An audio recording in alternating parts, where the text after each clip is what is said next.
The Las Vegas Raiders underwent a lot of massive overhauls, mainly the offensive line and the defense this offseason. And we're going to get into all of that. We're going to go do kind of a breakdown of the roster, my projected starters, as well as a prediction on how they will fare in 2021. What's crack-a-lackin'? It's your boy Broshmo, just in case you did not know.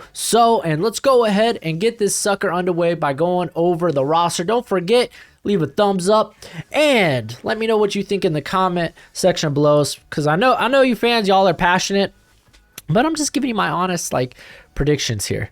So we'll see how that goes in the comment section. But taking a look at the roster, let's first and foremost take a look at, let's look at the defense first, because like I said, the defense did undergo a massive change with Paul Guenther now gone and being under Gus Bradley, and how things will necessarily change. I thought part of the problem was, especially when it came with Damon Arnett and Trayvon Mullen, was these are guys that are kind of built to be, essentially man corners. And he ran a lot of stinking zone. Now with Gus Bradley in town, yes, they're going to be running probably a majority of cover 3. But, essentially cover 3 at some point becomes man coverage. Once you get further far enough down the field. And they will be asked to do a lot more press stuff. And this is going to be a 4-3 defense with Gus Bradley. He doesn't blitz, man. Gus Bradley's been one of the least blitzing coaches / coordinators for a while now. So he's really going to expect that front 4 to get pressure, and I'm not quite confident that it can. I know a lot of people, especially Raider fans, y'all love Max Crosby. But I think he's more of an adequate number 2 pass rusher. Yes, he looked pretty darn good his rookie year, but last year, he was on the field a ton last year, but his win rate wasn't necessarily as good as you'd want from your lead pass rusher. That's why they went out and got a Yannick Ngakoue, why they drafted a Malcolm Kuntz in the was it the second round? No, third round, I believe. And Clelin Ferrell, he's shown some flashes. By no means has he justified the 4th overall bill-in, but he has shown some flashes and the ability to kick on the inside on passing downs, getting that versatility. I think that's real nice. I think they have a decent pass rushing core, especially if Yannick is able to kind of recapture some of that spark as a pass rusher, because we know he ain't a run defender. He might be a guy we don't even see on early downs. In all seriously, honestly, in some cases, I could see Solomon Thomas coming in with Clelin Ferrell and kind of being those early down, maybe first down only, really, edge setters, kind of expecting or anticipating the run. But still, Yannick, he's going to see probably a bulk majority of the snaps. The guy's too good to be left off the field. In terms of the interior, Solomon Thomas, he is really a much better pass rusher from the interior. And that's kind of what San Fran learned near the end of his stay there. But I think it's going to be hard for him to really get snaps. He's going to be in that rotation. But Quentin Jefferson, he's got a lot of versatility. He could really start or play anywhere, any position on the line. But still, it's not like he brings this massive superstar presence to the squad. He's good. Jonathan Hankins, he's been solid, if not unspectacular. If you're really looking for that boom, you're really hoping it comes from Yannick. You're really hoping maybe Max Crosby kind of takes that next step forward, because this is a guy that's received a ton of praise throughout the NFL from Yannick, from guys like Von Miller, because he participates in Von Miller's camp. So, hey, watch out. In terms of the interior, I'm sure people want me to talk about Darius Stills. I think Darius Stills, he's got a great motor, but he's not a guy that's really going to push the needle. He's really just a good depth guy at that. I wasn't particularly high. He was a fringe 7th round to undrafted free agent on my board. So they're really gonna have to, especially if they don't plan on blitzing a ton, which I don't think they will, based on Gus Bradley's history. They're really gonna have to rely on that front 4. Now, going back to the secondary, because then this is the next most important part. I think it was huge bringing in Casey Hayward, who, yes, had a down year. Maybe he's starting to show some of his age. But he comes in able to play this coverage scheme and play it well. I think Mullen's really going to benefit having to play opposite of Casey Hayward. And we've already heard the rumblings of Damon Arnett. He's kind of an afterthought at this point, at least in minicamp, which, again, it's minicamp. Take things with a grain of salt, but there are some truths to be found. We'll learn way more through training camp. So minicamp, I don't think is that big of a deal. But Damon Arnett, yeah, I don't see him being in the starting lineup. They're not even going to kick this guy to the nickel because I think they got two solid guys. It sounds like this is where I say, like, you could find some truth. Like, Nevin Lawson sounds like he's going to be the starter in the slot. I mean, and Gus Bradley, man, he's new coming to the squad. He hasn't really no allegiance himself to a guy like Amik Robertson, who hasn't really even seen significant snaps on this roster, especially last season. So maybe they're not as invested in him as I thought. And I really liked him a lot coming out of Louisiana Tech, being a pretty solid slot corner in the league. But they might go with the veteran Lawson. He's been around the league a while. I think it's maybe likely they would rely more on him. And then going back to the depth at corner, I mean, they bring in Rasul Douglas. Like, I could see Arnett falling behind Douglas in the roster. And they have some names there, like Devontae Basby. Like, he's been good in stints there in Denver. Like, he's a guy that could make this roster. Like, watch out. Isaiah Johnson just really hasn't emerged. They drafted Nate Hobbs, who, honestly, I didn't really know too much about coming out of Illinois, so I can't really speak on him. But yeah, like, it'll be interesting, definitely. But I think I really think Mullen and Hayward are probably the for sure starters. Trevon Merrick probably will be that guy that's often going to be that middle zone in the cover 3. And if they go to cover 1 looks, which a lot of the NFL likes to do nowadays, he'll probably be the high safety. Jonathan Abram, I know a lot of Raider fans really like him. He's not that good. Like, he's a huge liability in coverage. There's a reason they brought back Carl Joseph. There's a reason they drafted Tyree Gillespie, who I think is a guy. Watch out, man. He could push for some playing time early on. He really feels more like a linebacker and that's where they're probably gonna have him a lot in the box. So I mean, that will play to his strengths at the very least. And then going to the linebacking core, Corey Littleton, I expect to play much better than last year. I think he was just kind of out of sorts in that defense with Gunther. Like, that was a big thing with Paul Gunther. He just really, like, nothing really gelled on defense for him in this unit. So I think he'll play better. But Nick Kwiatkowski, like, easily probably their best linebacker. Like, what a bargain they got him on. Like, he really is the glue, man, to this defense in general. Devin Deblo, it will be an interesting name, see how they utilize him, being a former safety, played more like a linebacker in college. So while there's interesting parts to this defense still does not feel like it's there just yet. It feels pedestrian, if not like average, maybe below average. Just because I don't have necessarily, like, a lot of things can change. Like, Max Crosby can take that next step out of nowhere and just, like, be a stud. It's hard to buy into that based off of last season. Like, even Cleveland Farrell can improve. We saw significant improvement from him last year. Yannick, if he could regain that form of when he was in Jacksonville, because, like, he went to Minnesota, he was so. Baltimore, he still seemed kind of out of his element, but he was a little bit better. We'll see. It'll be an interesting thing. They still might even bring in, like, a guy like I think Melvin Ingram's still out there, who's familiar with Gus Bradley's scheme. But yeah, I think anything like this defense, they're not going to have a lot of stops in them, especially if the offense isn't moving. So let's go ahead and talk to that talk about this offense. And it all starts with Derek Carr. I think this offense did get better last season because I loved how often they took shots deep. And I mean, obviously getting Henry Ruggs kind of leads you to believe, oh yeah, they're going to be taking shots deep. I think John Brown kind of warrants that as well.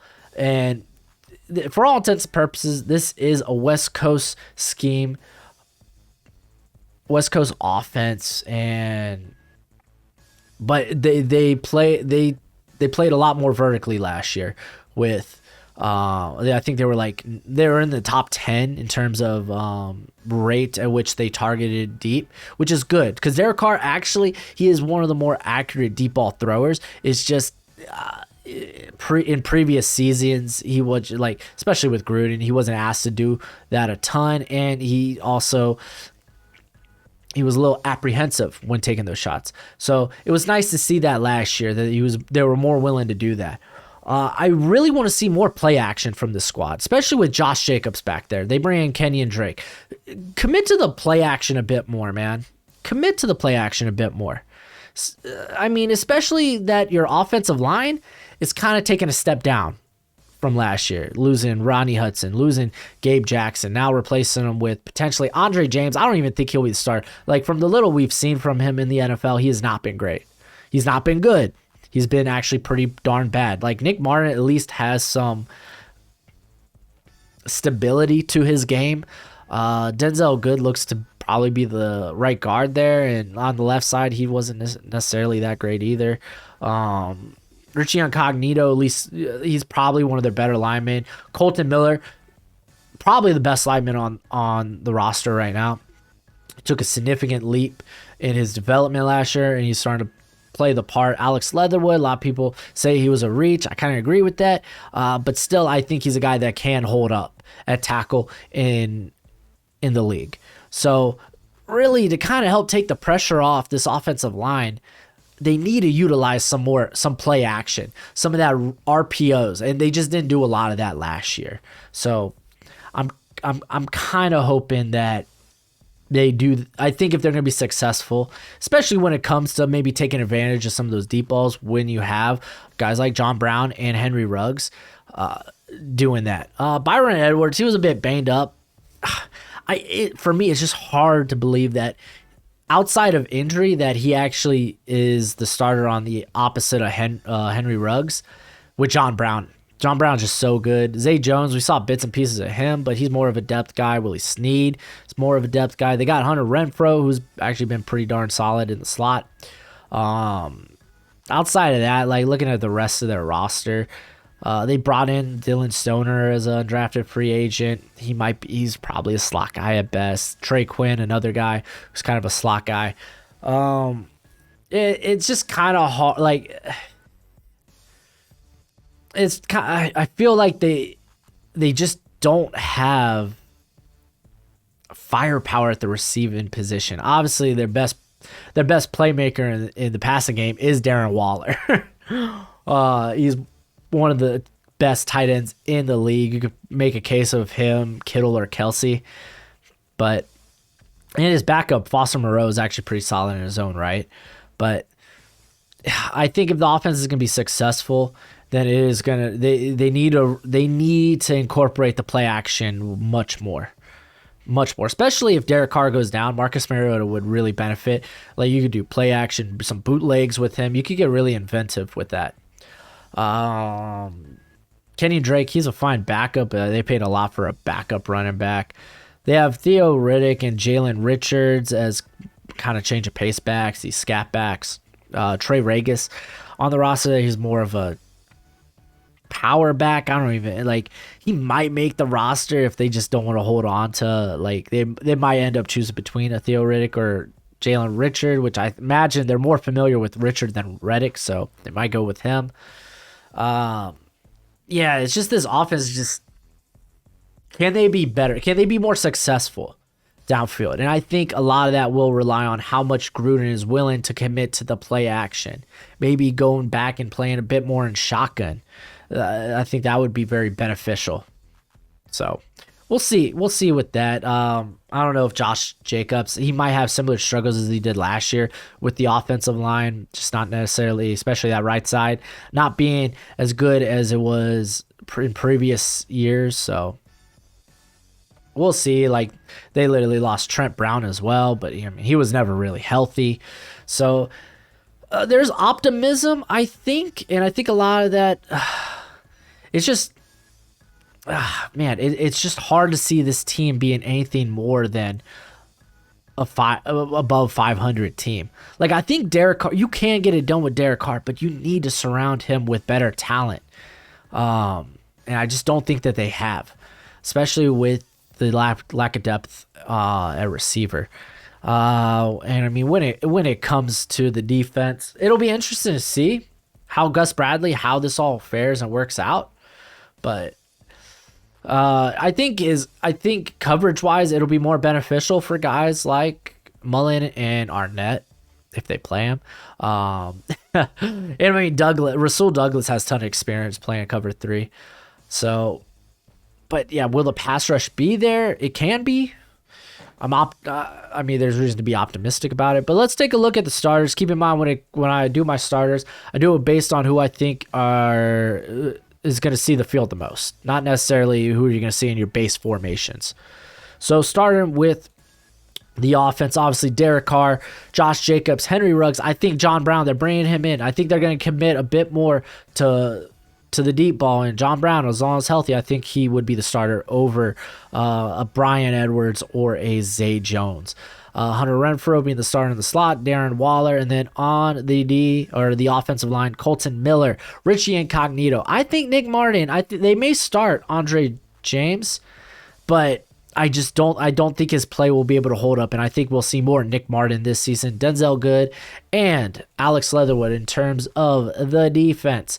Yannick Ngakoue, I think Max Crosby will end up being the guy that starts next to him and plays a bulk of the snaps, very much like last year. Quentin Jefferson, Jonathan Hankins, Nick Kowalski, Corey Littleton there in the middle at linebacker, then Casey Hayward, Trayvon Mullen. I think based on training camp, but just based on how little play that Amik Robertson has seen, that they'll go with the veteran and Lawson, and then Jonathan Abram and Trevon Merrick. So this is what you're probably here for, the prediction, how I think they will fare in 2021. And I think there is reason to be optimistic, but there are some things that they need to do. Like I'm telling you, incorporate more of the play action. Incorporate more of the play action. How will this offensive line be able to hold? You got a rookie starting at right tackle, and you got some improving guys there on the interior next to Incognito. Will the pass rush, will it take that next step? Can it be dominant? Will these guys be better in coverage? There's a lot of ifs, ands, and maybes.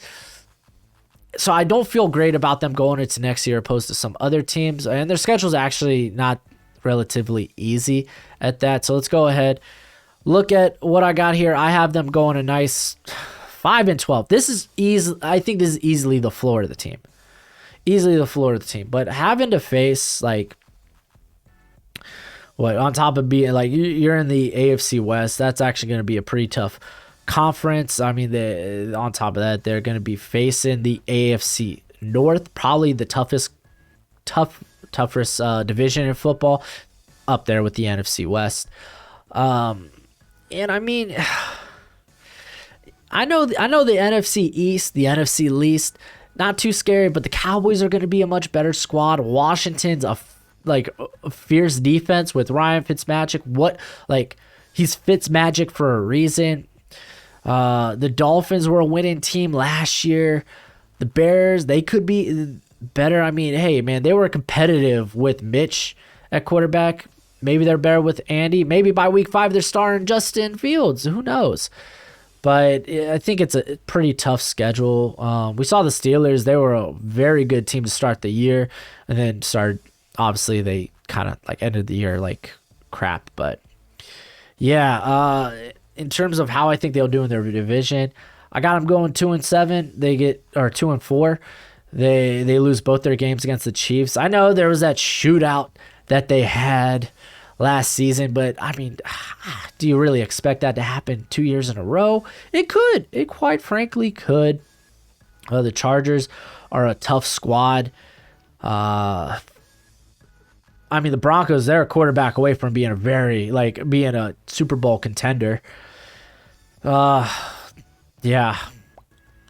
Like I said, I mean, having to face like the likes of the Browns, Ravens, even if the Steelers are, I think it's still going to be a tough win. Facing the Colts, it's a tough schedule, man. It's a tough schedule. I got them having a winning record against losing teams, but really struggling against winning teams. Obviously, I think they could probably be a 9-win team very easily. It's even with the tough schedule, I think this team could be a 9-win team. But that might be their ceiling. They're literally, I think, the epitome of a 500 squad. And I mean, just looking like their strength of schedule, it's a pretty tough strength of schedule. A lot of the teams that they're facing, I have them actually being pretty good squads. But yeah, you let me know in the comment section below how you think. I'm sure I'm going to hear an earful whenever. I'm as a fan, you gotta come and defend your team. I get that. If I got anything wrong, let me know. Of course, a lot of this is projection on my part, and fans, your ears a little bit more in tune with what's going on with the squad. So let me know in the comment section below. But that is the video. If you at least enjoy the content, you don't have to agree with my opinion, but if you enjoy and appreciate the content, leave that thumbs up. But until next time, you be easy, my friends. Later.